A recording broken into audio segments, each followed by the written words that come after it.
What's up guys, Alexa1 here, and we're looking at a game I played in round 4 of the Hogeschool Zeeland Vlissingen tournament in Vlissingen, the Netherlands.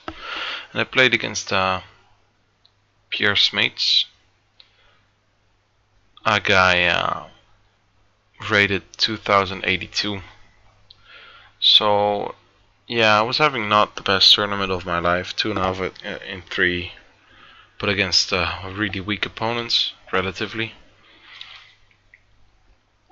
So I was kind of unhappy here. I also had a kind of a down score. But from this game on, my tournament took a twist, I guess. Although this player was weaker than I am, the way I won, and I mean, after this game, my tournament just took another turn. Let's put it that way. And yeah, the game is pretty cool. I think the game was really cool. So yeah, let's just first think about preparation. I saw that this opponent played the French, and I looked at this line in the towers, which I usually play, and it's a good line. I'm really happy with it. But yeah, so we go. It's the line, and usually you played knight f6 in the end database games, that is. So he goes for this, you know, something like this, which we've had a bunch of times in blitz games, you know, this stuff. But he surprised me by going bishop e7, and I was like, okay, you've probably prepared something. I don't mind. I'll just play my normal stuff, because I don't think I've ever had this in a normal game.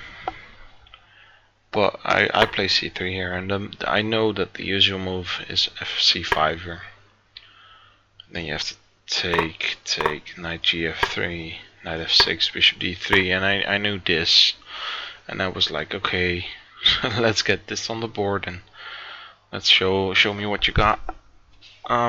However, after c3, he didn't go for the c5, which I know, but he took, and that kind of surprised me.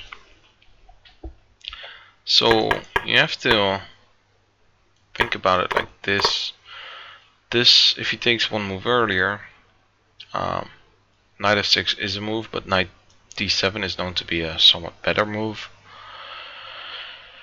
But bishop e7 is definitely not known as the correct move. c3 probably isn't either here, but that's kind of your reference.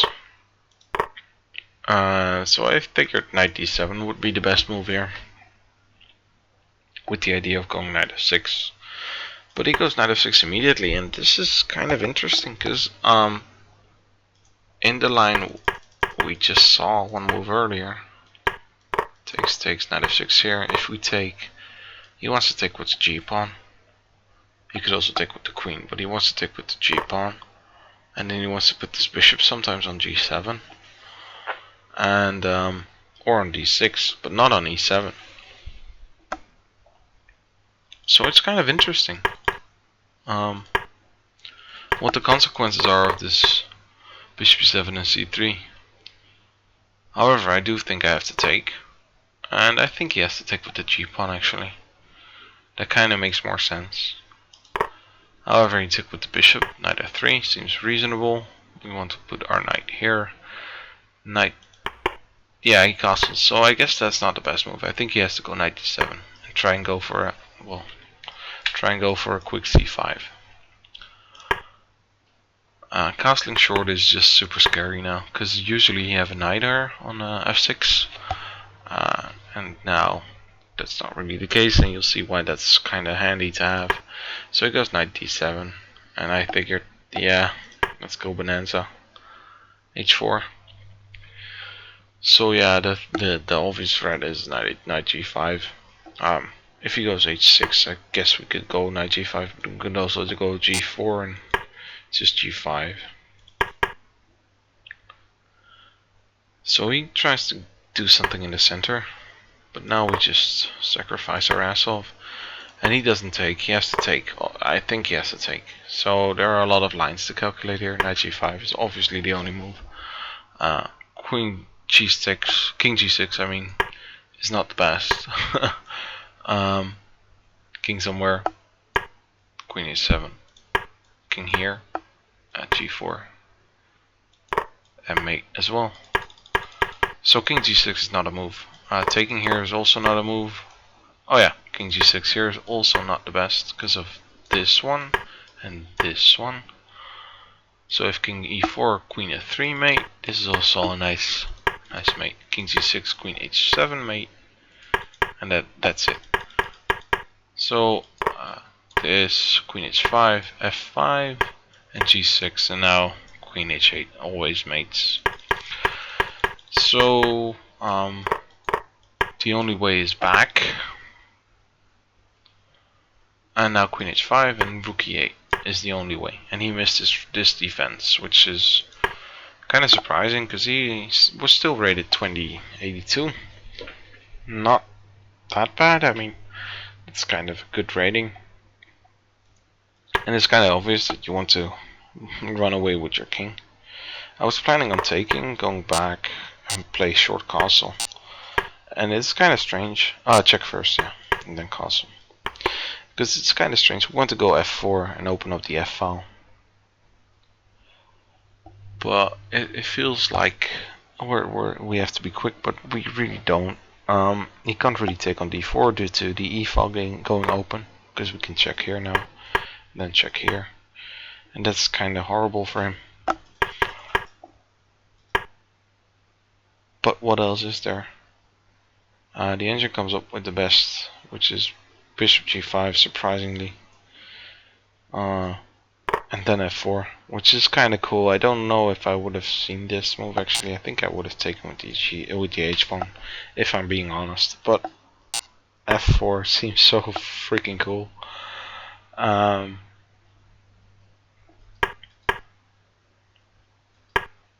But anyways, that's what he should have done. And he played king h8, and I think this loses instantly. So there are a lot of cool lines here. Knight g5 being the only obvious move.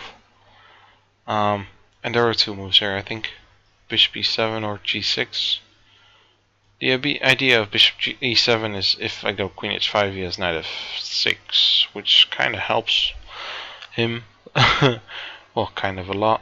So, but if he goes there, we can take on f7, I think, and then play bishop g6 with the threat of queen h5. And we're just winning this material back, and we'll be up a bunch of material now. And also this king is still out in the open, I have to say. So he goes on g6. Let's just stop the engine here, and let's see if you can work this out, what the best idea here is. So there are a lot of moves here, but the two obvious ones are knight takes f7 and bishop takes g6, and to be honest, both are good. Both are good, but the best move here obviously is this. Bishop takes g6. If he takes, he has to take, because otherwise queen h5. Well, you can still go king g7 actually, but then we can take on f7 with the bishop. And if he takes on g5, we can take back with the bishop, attacking the queen, and if he takes the bishop with the rook, then we have this check here. Oh, even h takes is winning, but this is also just outright winning. So f takes is the only obvious move, and then h5, sacrificing another piece. There are a lot of moves, well, there are a lot of lines to be calculated here, but one of the main things to point out is that this queen can go to b3 and attack this g8 square. So bishop takes g5 seems like the only move, but that just loses. I guess this position just loses. Knight c5, knight f7 is a nice twist as well. Just take f7 next, be done with it. So he takes, and then we take, and now there are two moves, king g7 and king g8. Well, not in that order, but If queen g8, I was planning to go queen h5, threatening mate on 2 places. King g7, queen h7, king f6, bishop 6 g5, rook h5 was my idea here. Oh, queen h6 I think was my idea. Yeah, and just g7 and win. Rook h5 is in the air. A lot of stuff is in the air as well. Seems like there's a better move here. g7 immediately. Well, okay. I don't know if I don't really recall what I saw. This was a week ago now, I think.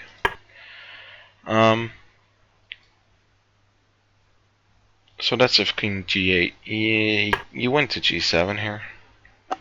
And now we have to check on h7. And he went to g8, which is made into queen b3 and just made. The lines that are funny are king takes g6 and king f6. So king takes g6, queen h5, king f5. And now I was planning on g4, I think. Or was I planning on... Oh, I was planning on rook h6 here, actually. Cutting off the king. Threatening a lot of stuff, actually. For instance, if he does something strange, we have this f3 mate or queen f3 mate.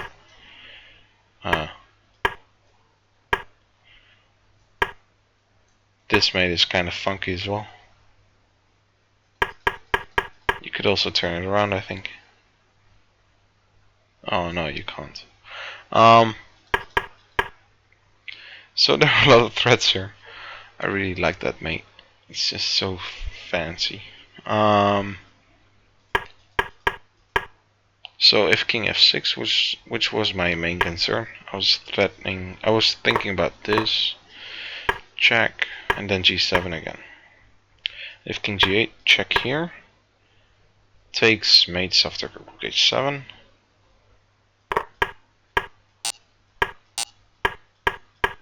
This is a mate. So I have to go to e7, and now I was just checking, and mate. And if he goes to e8, then we can have a check here, and a mate here.